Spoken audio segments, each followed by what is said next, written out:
to defeat Demuslim in the North American Star League in group stage play.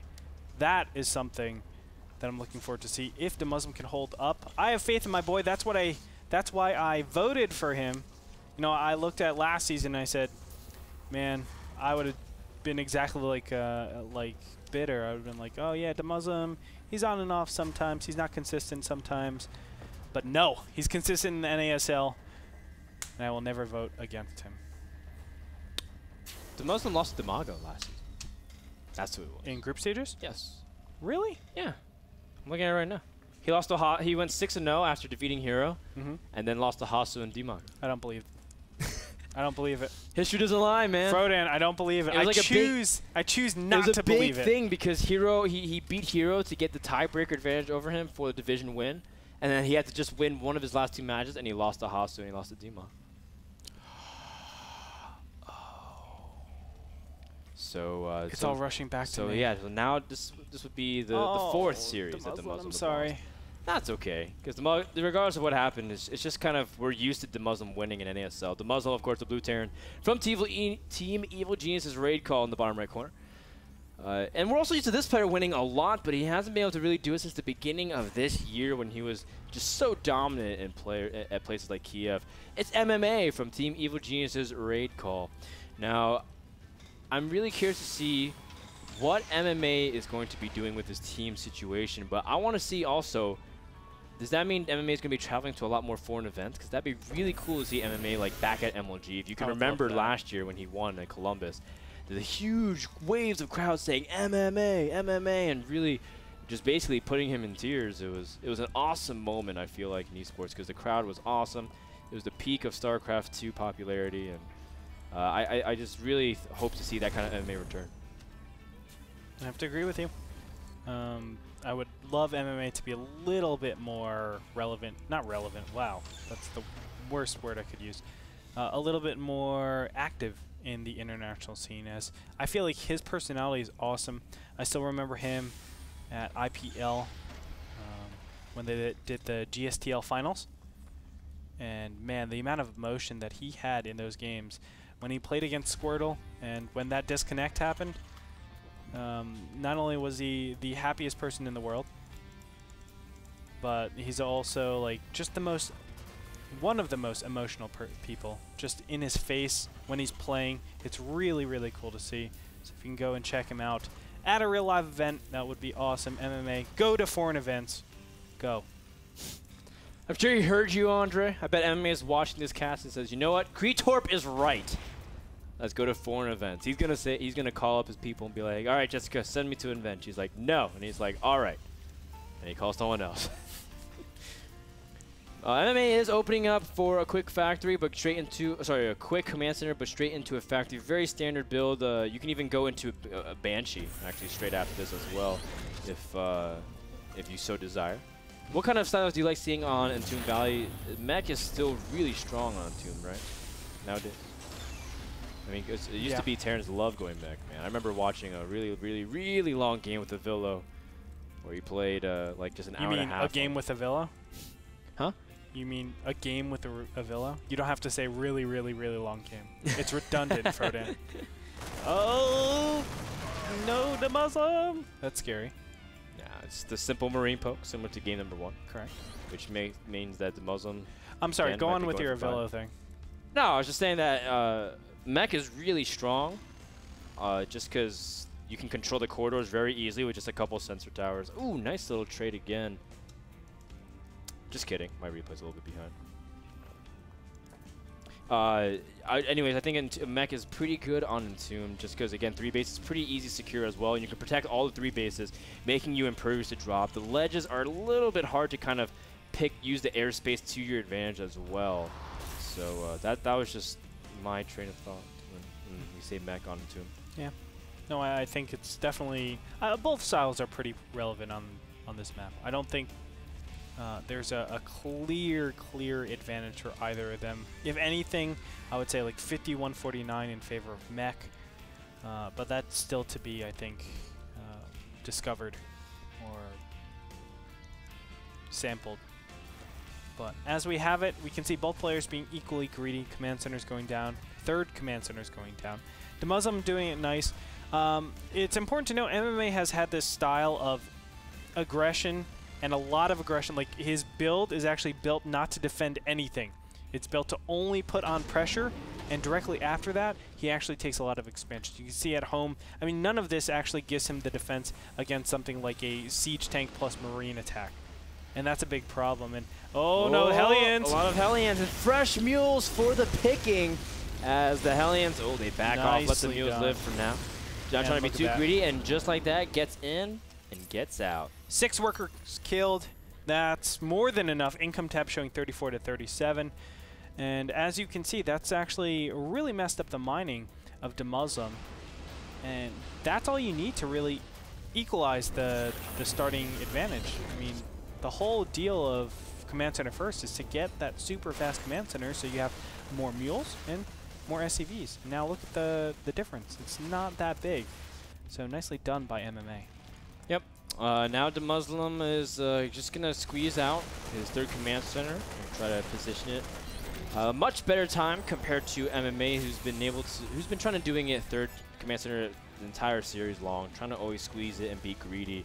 And now Demuslim's timing it much better relative to his opponent, and that's going to set him up much better for the mid game, especially since his early game he didn't take too much damage. Just like you said, Andre, it's pretty even. Now, what happens here, Andre? Do you think is it now that Demuslim realizes again it's probably going to be more Mecha style because he did see 4 Hellions, although no guarantees yet? Does he have to kind of make that same kind of poke he did in game number 1? Yes.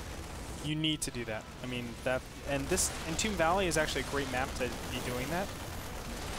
When your opponent is approaching 2-3 base, yes, it looks like Terran can actually easily defend against all positions, but there is a brief time where you can drop around here, which is a little out of the area. Also, you have this area to drop, you have these areas to drop, and also the third base if you want to go and try to hold that position. That opens up another series of places.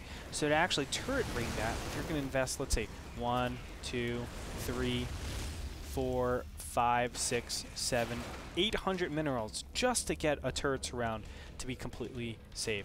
And that's something that's pretty expensive and will eat into your army, so you can't even have the abilities to defend against that. Think 800 minerals would be all 8 of these Hellions being taken off the field and replaced for turrets. That's a big opportunity cost, and he can't really afford that. So Demuslim should be actually pushing out pretty soon here to put on pressure. Well, now, just like you said, Andre, the moving out to the third base, MMA is also adding on factories. This is a good time production-wise for Demuslim to strike because this is where MMA wants to vamp up everything. Although MMA does have units positioned in very nice, clever spots, being able to hit different choke points where he realizes might have high traffic areas. Instead, also, MMA is going to go for a Hellion drop, also at the third base, trying to see if he can target some of the mules. There are a few Marines there. Oh, MMA going to pick up and go straight into the main. And it looks like Demuslim is actually having the reverse done to him. Normally, this is where he's the one doing all this damage to his opponent, but a lot of SCVs being cleared up here now. Oh, poor Marine Marauder. 11 total workers killed, total of 5 SCVs that we saw from that last engagement. So Demuslim does get the worst end of that stick, but still cleaning up the Hellions, cleaning up the medevac, not too bad. And pretty even trade, I would say, overall. 3 Hellions and a medevac for 5 SCVs. You think that's really a good trade? Maybe not. Frodan. Well, I don't know. I was just making sure, How about man. 11 SCVs? Yeah. 11 SCVs. 11 SCVs because he actually didn't lose anything in the previous trade. All right. All right. Okay. Nice salvage, guys. Thanks, bro. 2 command centers from both players. This is a very smart thing to do. Entombed Valley is a map where, again, you can turtle and be safe. Having those extra command centers really just gives you ability to constantly trade quickly and efficiently because you can just ramp up your production very fast. Now, I'm curious because Demuslim's been sharking a lot less this game. I guess he's really trying to just focus on his economy, but I just remember in game number 1 he was controlling the mid, able to poke down. Any kind of Hellions that would run by, he'd pick it off immediately. And I feel like Demuslim, he's letting MMA build up too large of an intimidating army. That's right. And right now, I don't think Demuslim has air control. Let me look at it. 8 Vikings against 2, definitely not.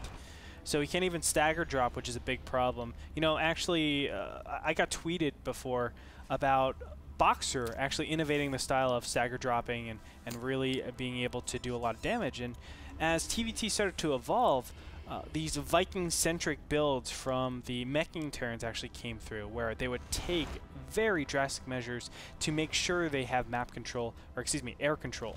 And that's why we saw Bio altogether just dying off, because a lot of people don't know what to actually do against that. Thorzane actually talked about that when he was at NASL Season 2. He was like, Korean Terrans, they just know how to take air control a lot better, so you can't do those stagger drops anymore. And that's why it's cool to see Demuslim's style coming in here and having it work after, you know, about 6 months of saying Bio can't work to this degree. You can't actually go past 2-2 or 3-3 just because of the heavy gas intensement of those upgrades, and the fact that you have to focus on getting siege tanks to counter your opponent's siege tanks, or you need to get battle cruisers out ASAP. I agree, Andre. And now it starts to the point where MMA starts putting up protection everywhere. It's turrets all over outside of all of his bases, sensor towers everywhere, and I mean, he's even got turrets down the center of the map. It's going to be very tough for Demuslim to do anything unless MMA kind of blinks and gets kind of like a itch in his eye and he can't really pay attention to the mini-map. You know, one thing I love about MMA every single game so far, he's gotten high-sec auto-tracking every time. Yeah, early on. Yeah. He's an awesome person. Even before +1 vehicular armor player. That's why. He's an intelligent person, I think. Did you coach him, Andre, for this match? No. You coach Hwangson and MMA. That's a pretty awesome. That's a pretty awesome resume, man. Demuslim's moving up across the middle of the map, but oh, scary. Very, very scary. But I like the positioning he's taking. Now, the planetary fortress needs to be defended here, and I feel like MMA, yeah, he's doing it right. He's doing it absolutely right. Oh, no, the medevacs! Although the Raven does drop a point defense drone, so the Vikings try to get a couple more volleys. The fourth base drops, but Demuslim, how much he's going to be able to get away with this, because he did do a lot of damage. Another stim, and Demuslim's going to gun it. Nicely done by Demuslim. That was actually awesome. Killing the fourth base and still having your army alive, that's something that shouldn't have happened. I mean, MMA needed to actually capitalize on that. The fact that there's so many weakened units, the fact that he can clear out that air so easily, he definitely had the potential to actually force an engagement, or at least have better positioned units so that he doesn't lose just a planetary fortress for nothing. Now, all of a sudden, Demuslim, in this one attack, has taken out a fourth base and retaken map control. He still has his own fourth base, and behind all this, now he has that counterattacking option. He has additional starports up to make battle cruisers, and he has great upgrades. +2, again, +2 plating on his ship. That's awesome. So right now he can actually go into base trade mode and not have to worry, since he knows he has better upgrades than his opponents, more starports, and he can just go ahead and take air superiority. Yeah, I completely agree, Andre. I think Demuslim dealt with that contained very nicely, finding the one small opening. Oh, does lose a couple units, but that's okay. Demuslim has so much resources banked. Maybe probably want to add some more production as well. There it is. He's starting to add more barracks as well. Now Demuslim just has to really continue to suffocate the Terran army from MMA. Just do almost the same thing he did in game number 1. Just continue to control this part of the map. Don't give it up, even though there is a lot of confrontational power to this mech army from MMA. Demuslim has so much mobility right now. That's right. And Demuslim, he's going for it. Siege. A lot of tanks are out of position. MMA back off. Oh man, Demuslim, you're giving me a heart attack. Good back off, good trade right there. He killed, I think, 1 unit. MMA also dropped the point defense drone. I was saying if he was baiting a lot of attack, MMA would have killed a lot of units from Demuslim. You know, I'll take that trade any day, though. Taking map control is so important. Map control really goes down to the Selmaga Tower. You're able to see so much of the map. On top of that, you're the one that actually says, I get to harass here, I get to harass here, I get to take expansions here, and that's so, so good. Demuslim, I think he's in a pretty awesome position. All he needs is like a fair trade, not even a good trade, a fair trade to the point where he stops his opponent from actually making a huge push. And then he just switches over to something like battle cruisers. This is nice. I love this. From Demuslim, just a little marine run by. Also trading out his SCVs. Wow, the Muslim's actually doing significant damage. Is he going to get the command center?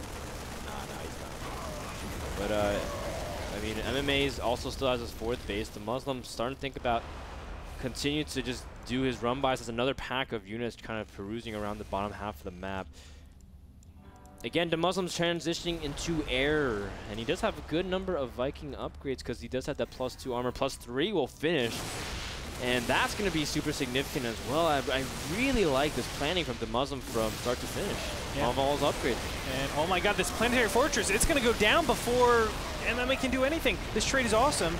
Maybe not. Those last fires weren't too good. MMA, this is going to be his cue to actually push out here.